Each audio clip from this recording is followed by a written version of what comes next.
Hey guys, Fifa here, and welcome to my FIFA 19 89 rated Ter Stegen player review. So today we're looking at the 89 version of Ter Stegen.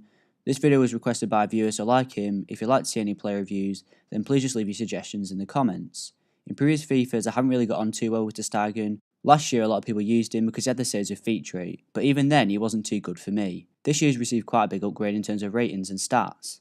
Anyway, as you can see on screen, this is the team I started him in. Ter Stegen in goal, Hernandez, Lenglet, Asabi and Hesse in defence, Bakayoko, Pjanic and Parola in midfield, with Perisic, Icardi and Verdi in attack. Ter Stegen is 6'2" with traditional save technique, he's right-footed and has a 4-star weak foot and 1-star skill moves. I use with all of the goalkeeper chemistry styles apart from shield, and for me he played the best with glove. So starting off with the positives, the first one being his reflexes. Rated at 90 on the card, I wouldn't say they were as good as the card suggests, but they were still decent. He managed to make some good quick reaction saves from all types of shots, from close range. Ter Stegen always tries to make a save no matter how difficult the situation, which is always a positive, and it's what leads to him making some decent stops. The next positive, and unfortunately the final one, is his distribution. 88 kicking is seriously good with his card, and combining it with a 4-star weak foot means he can accurately distribute the ball with power on either foot. This part of his performance really reminded me of Neuer and how good his kicking was. In fact, most of the time, if he took it out of his hands, it would actually be too powerful if he powered up the kicking bar to full, and he'd basically just go straight to your opponent's goalkeeper. The only downside to this was he doesn't have the long throw trait, so you'd have to stick with his kicking if you want to distribute the ball past the 30-yard line. Now on to the negatives, and if you couldn't tell already by how short the positive list was, Ter Stegen really wasn't that good for me once again this year.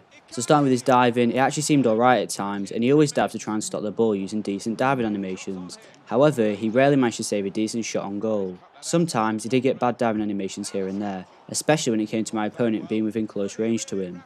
Ter Stegen would seemingly flop at saves rather than offering a decent attempt to stop the shot. His ability to actually stop the ball from going in could also be due to his height. However, because like I said, most of the time his diving animations looked convincing enough to make a save, he just never reached them. Next is handling, which was pretty awful. To say he has the traditional save technique, along with a decent stat of 85, he really didn't offer too much in terms of holding onto the ball. This was a major issue when it came to giving away rebound goals, as he'd often not push it behind for a corner or out wide, but instead he'd just do enough to make an initial save, leaving the ball floating around the box. His positioning, which is rated the same as his handling, is equally as bad. When it came to rushing him out of goal, he'd take terrible angles at attackers, leading to conceding easy goals.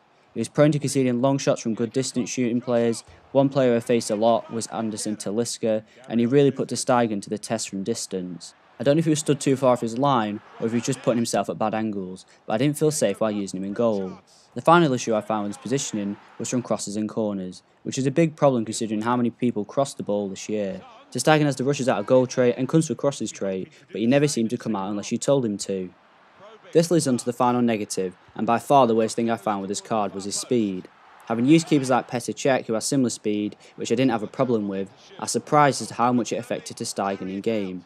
It made him almost unusable in net, and it really felt like sometimes he didn't have a chance at stopping a goal. When it came to rushing at players, it took him forever to get off his line, which is in part why he was so bad against crosses and corners. For me, this is definitely why his positioning was so bad, as if your opponent is moving across the field, Ter Stegen takes way too long to reposition himself properly.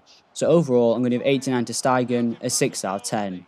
Even then, I think I'm being a bit generous, but the only reason he's still above a 5 is because when using the glove chemistry style, every now and again he made a good reaction save, which really does come as a shock. Considering his price and the alternatives you can get in La Liga, I really can't recommend him at all. I didn't win a single game whilst having him in goal, and he often conceded more goals than he made saves.